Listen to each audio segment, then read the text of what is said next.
There are milestones in human progress that mark recorded history.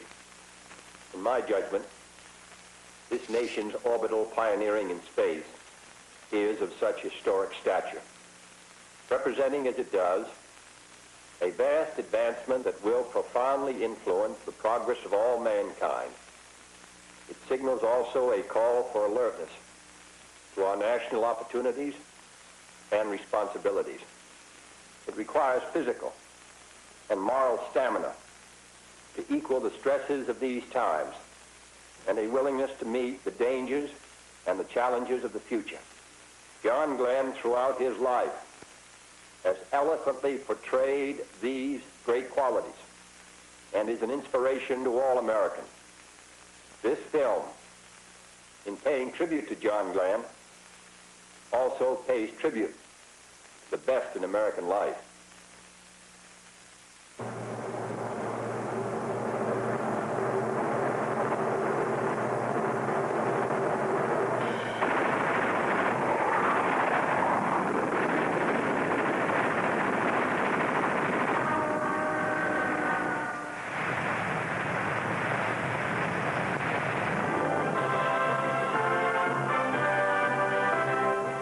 Concord, Ohio wasn't on many maps until February 20th, 1962. It came to fame in a single day with an American adventure that history will call the John Glenn story. Fashioned in the American image, this pleasant little city typifies a nation's ideal way of life. A man might make a good life here in the circle of family and friends. And a boy might let his imagination soar.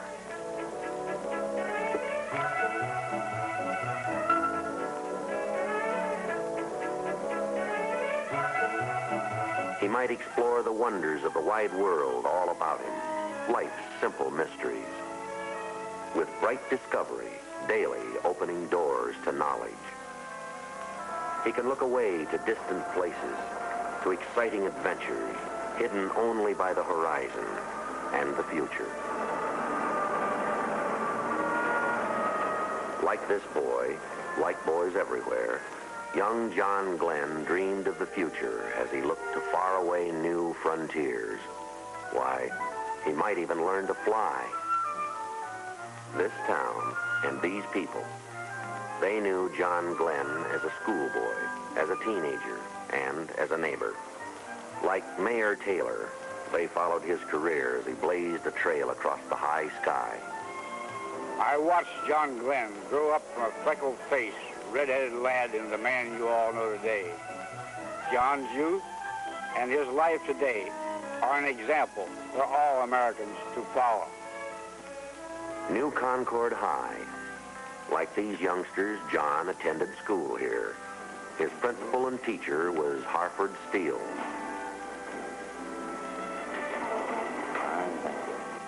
He was an excellent student, and he graduated with honors from our high school. I taught Johnny and hundreds of others that our democracy is a priceless heritage, and that we should preserve, protect, and if at all possible, make some contributions to it. He has made a significant contribution in his mission in space. And this fine new school in New Concord, it's the John Glenn High School, with its first graduating class receiving diplomas. Young John helped his father about this shop when he wasn't in school, or acting as lifeguard in the summer at High Y Camp or at college.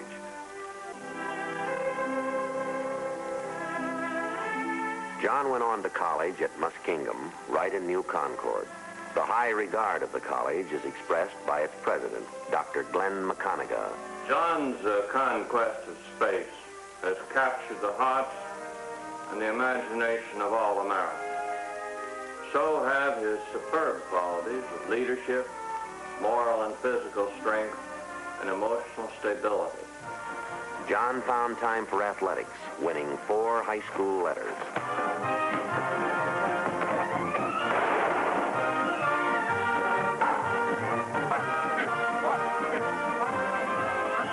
Muskingum coach Ed Sherman recalls John Glenn's athletic record. John played football right here on this field. He was captain of his high school team and played center for the college. He has proven the value of teamwork both as an athlete and later as an astronaut. Just like these boys, John took an active part in our physical fitness program. He proved that a good mind and a good body always go together. Campus discussions are inspired by the first orbital flight of an American. I think that John Glenn, by his flight, has given us an opportunity to see that, well, we have a chance to do something for our nation, too. Maybe I'll even go somewhere sometime. We have the same opportunities that he had. Glenn proved by his flight that there are still many frontiers to be explored and conquered. And that just shows how very vital our education is if our future is to be go. Glenn always had a strong spiritual side, as Dr. Charles Moorhead recalls. John Glenn attended Sunday school and services at this church when he was a boy like Randy Bradley here. Let's attend services for a moment at John Glenn's church.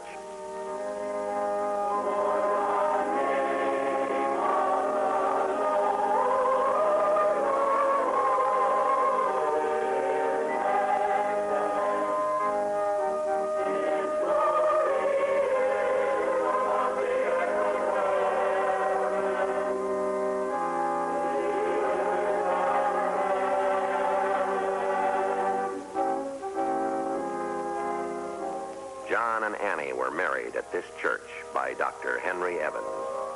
They made a most handsome couple. John in his Marine uniform, Annie a beautiful, happy bride. They both recognized the importance of the spiritual things of life as well as the mental and physical. The trial is also great for those who wait, as recalled by Annie's parents, Homer and Margaret Castor. Johnny's orbital flight was a real test of courage for Annie, too. She was a very brave girl. Annie had complete faith in the space program, just as she had confidence in everything Johnny set out to do. This house was home for John Glenn. John Glenn Sr. and Mrs. Clara Glenn are gratefully proud of their son's accomplishments. John was fully prepared for his orbital flight, as were the other astronauts and the entire team. In a way, John has been preparing all his life for his venture into space. As a small boy, his idea of a holiday was a visit to the airport. And when he grew up, it was no surprise to us when he decided to learn to fly. Flight commanded young John's major interest. He had to learn to fly. World War II interrupted college. He received his first flying lessons from pilot Harry Clever. This is John's flight record with my comment after his first flight, which was eager to learn, relaxed, alert, and good coordination. He certainly has retained these flight qualities right into outer space.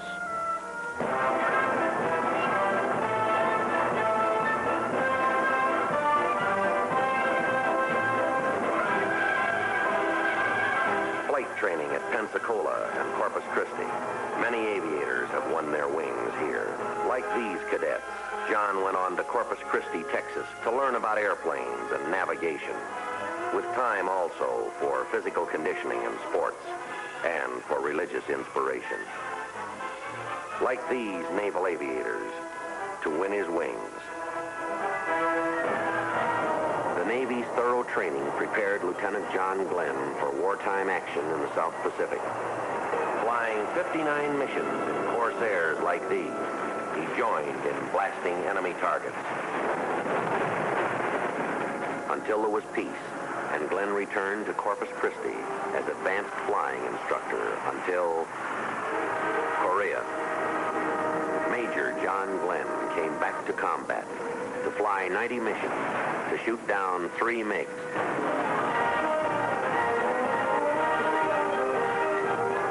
Following Korea, John Glenn came home to flight test the supersonic F-8U Crusader, to flash across the nation, California to New York, setting a supersonic speed record of 3 hours and 23 minutes. With experimental thrusts toward speed and altitude, the limitations of time and distance were being brushed aside as experimental planes like the X-15 launched from its Air Force mothership rocket to record-breaking altitudes and speeds. Unmanned experimental flights and orbits pressed onward until it was time for man to orbit, until the word was go. Chosen from many Americans who answered the president's call, these astronauts dedicated themselves to study, training, and physical conditioning. With Alan Shepard learning about weightlessness as it will be encountered in outer space, and Gus Grissom becoming acquainted with the stress of greatly increased gravity, as Wally Schirra masters manual spacecraft control.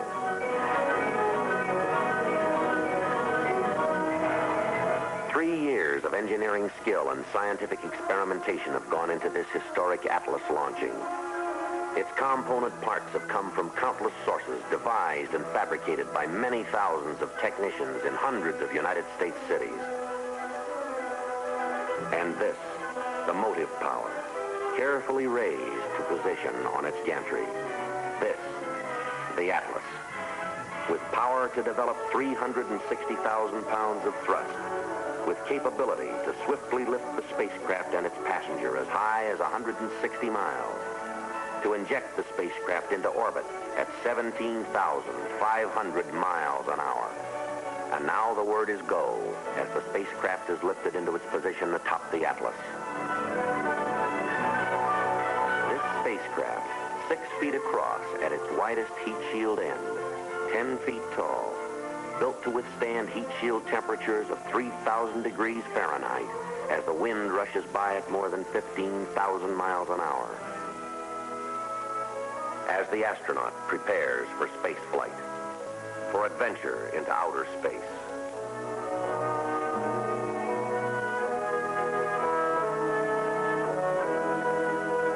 Mercury control waits and watches, with the Atlas standing ready to throb into life. Ready. Friendship 7 is ready. And so is John Glenn.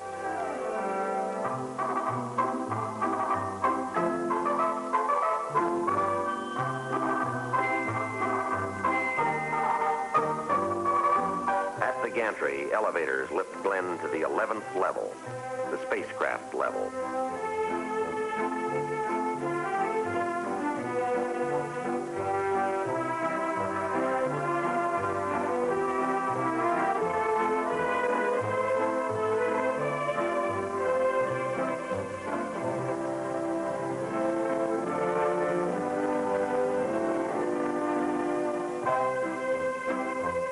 Glenn takes his place in Friendship 7, looking towards the unknown.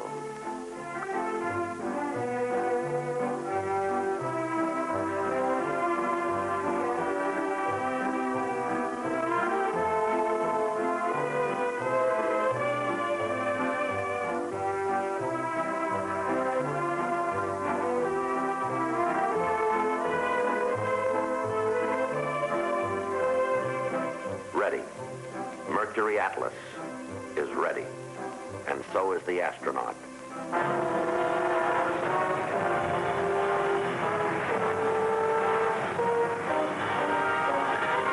The countdown is underway at Cape Canaveral, as all the world holds its breath, and all the world is witness.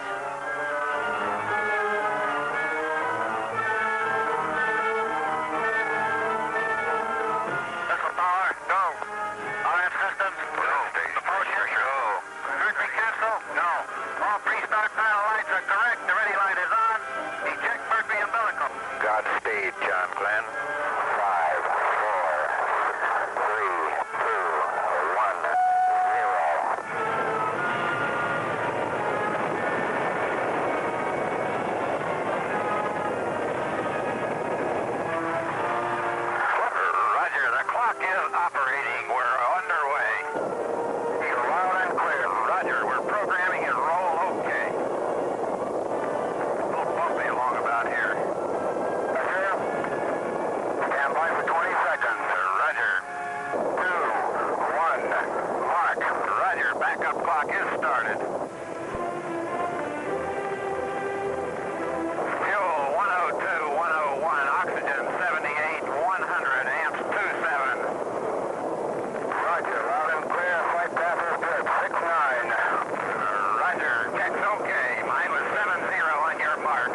is go, and with him go all of mankind's dreams of someday touching the unattainable stars. Under a tropic sun, the tracking ship Rosenaught waits and follows his course as he flashes towards the coast of Africa. To John Glenn belongs an awesome panorama of the earth below. Beyond human sight, Friendship 7 makes a slow boat out of the sun as the spacecraft girdles the earth every 90 minutes. Like a shooting star at 5 miles a second, 17,500 miles an hour, John Glenn streaks away from today into the night of tomorrow, racing towards the dawn of yesterday. As Glenn sights the lights of Perth and Rockingham, as he flashes over Australia, across the Pacific, to contact waiting ground stations at Guaymas, Mexico. And California waits as Friendship 7 streaks home to the land of its origin. An unseen comet lining across the United States in 8 lightning minutes of flight. Completing 3 history-making circuits of the globe, John Glenn fires retro rockets to slow the spacecraft, to direct it back to Earth. 5, 4, 3, 2, 1, fire. Roger. Retros are firing. Yeah, baby. Are they ever? It feels like I'm going back toward Hawaii. Then the first ominous note, the first warning of possible disaster. A chilling signal flashes an indication that the capsule's heat shield may be loose. The astronaut might perish like an earthbound meteor in 3,000 degrees of re-entry heat without the heat shield. Strapped over it, the retro pack might hold it in place. Cape Canaveral makes the decision. This is Texas Capcom Friendship 7. We are recommending that you leave the retro package on through the entire re-entry. As all the world listens and stands still and helplessly hopes, Cape Control shows the way. Using fly-by-wire control for re-entry, John Glenn rides his craft through the vastness of space towards the curving globe beneath. As science in its amazing exactness selects the Caribbean from all the oceans of the Earth to receive Friendship 7 as it blazes into the Earth's atmosphere. This is Friendship 7, a real fireball outside. A fireball. The fiberglass surface of the heat shield is starting to oblate, to melt and vaporize as a glowing electrically charged wake streams back to block off communication as the Earth's atmosphere slows the capsule's descent.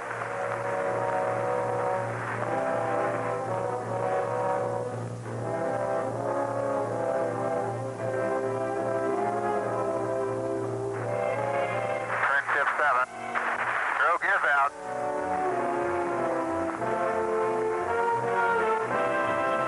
Coming down on 10, snorkels are open. Main chute is on green. Chute is out in reef condition at 10,800 feet in. Beautiful chute. Chute looks good. Rate of descent has gone to about 4.2 feet per second. The chute looks very good. Hello, Mercury Recovery. This is Friendship 7. Do you receive? Friendship 7, this is Steelhead. Be advised, I have you visually... Roger. What is your estimate on recovery time? Over. Estimated pickup now at 20 minutes. Over. Landing bag is on green. Friendship 7, ready for impact. Almost down. Here we go.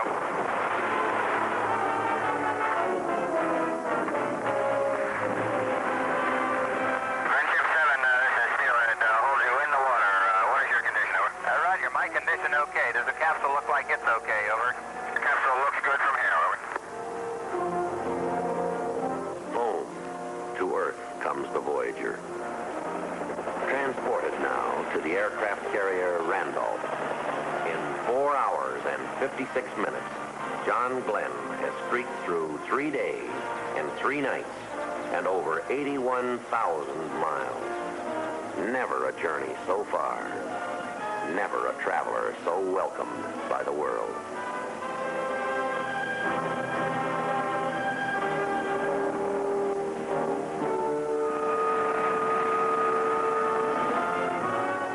brief a journey in time. So far the way, so long the hours for those who wait, as Annie Glenn has waited. As all the world has waited. To salute the Glens with Vice President Lyndon Johnson. As the President of the United States arrives at Cape Canaveral to be greeted with John and Annie Glenn by the cheers of thrilled lines of proud Americans. In ceremonies at Mercury Control Center, President John F. Kennedy presents the NASA Distinguished Service Medal to astronaut John Glenn. As Annie and Lynn and David Glenn proudly share applause with the other astronauts and with the world. As John's parents learn firsthand about Friendship 7.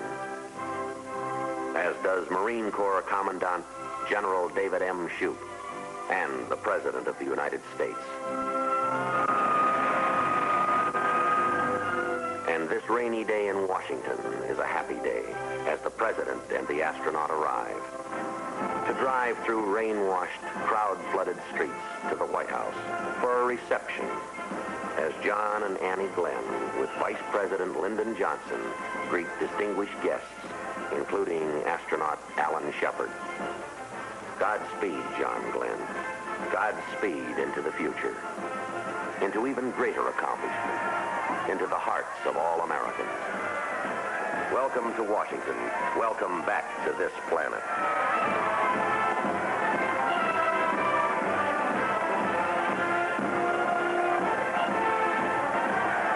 From the nation's capital to the towers of Manhattan to the ticker tape parade of New York, cheering crowds roar a mighty welcome, shared by all Americans, by free people everywhere.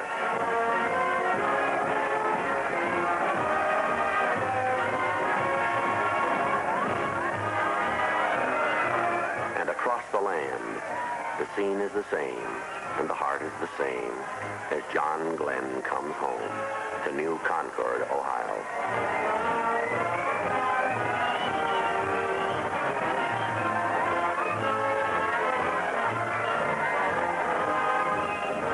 At the Capitol, there's an introduction by the Speaker of the House, the Honorable John McCormick.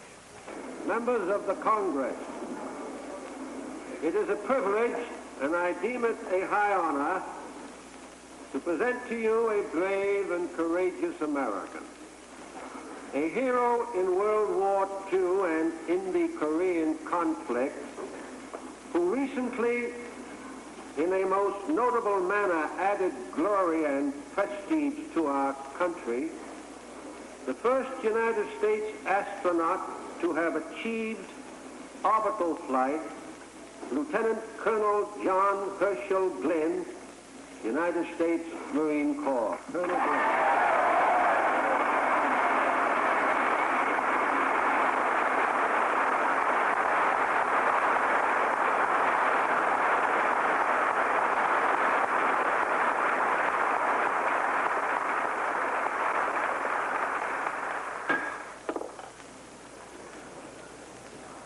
Mr. Speaker, Mr. President, members of the Congress, I am only too aware of the tremendous honor that's being shown us at this joint meeting of the Congress today. This has been a great experience for all of us on the program and for all Americans, I guess, too. And I'm certainly glad to see that pride in our country and its accomplishments are not a thing of the past.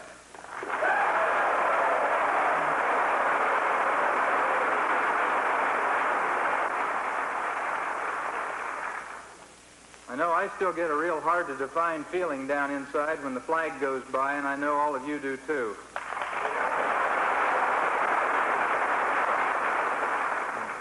The launch itself was conducted openly and with the news media representatives from around the world in attendance. This is certainly in sharp contrast with similar programs conducted elsewhere in the world and elevates the peaceful intent of our program. Today, I know that I seem to be standing alone on this great platform, just as I seem to be alone in the cockpit of the Friendship 7 spacecraft. but I'm not. There were with me then and with me now thousands of Americans and many hundreds of citizens of many countries around the world who contributed to this truly international undertaking voluntarily and in a spirit of cooperation and understanding. We are all proud to have been privileged to be part of this effort, to represent our country as we have. As our knowledge of this universe in which we live increases, may God grant us the wisdom and guidance to use it wisely. Thank you, Frank. And crown thy good with brotherhood from sea to shining sea. In the pattern of all our free American traditions, John Glenn's trailblazing venture into space has shown the way for human progress, for brotherhood around the world. His story speaks of people and places and industry, of the greatness that is America. It sings of the unselfish aims of a nation striving constantly for peace, directing all its power and persuasion toward the preservation of freedom. In its majesty and magnificence, this is the land. In all their historic greatness, these are the people. And the John Glenn story is their story. It throbs with a nation's restless energy. It soars with the adventurous spirit of Americans everywhere. Across this vast spread land, in all its towns and cities, on all its far-flung farms and ranches, deep in its reaches of forest and plains, of winding roads and rivers, majestic mountains and lakes and sea-lashed shores, people turned their eyes and hearts toward the high sky, sending their hopes and prayers riding through space with John Glenn in Friendship 7, as all the world watched and hoped, with mankind's wonderment about the universe, finding an approach at last toward fulfillment. In the John Glenn story.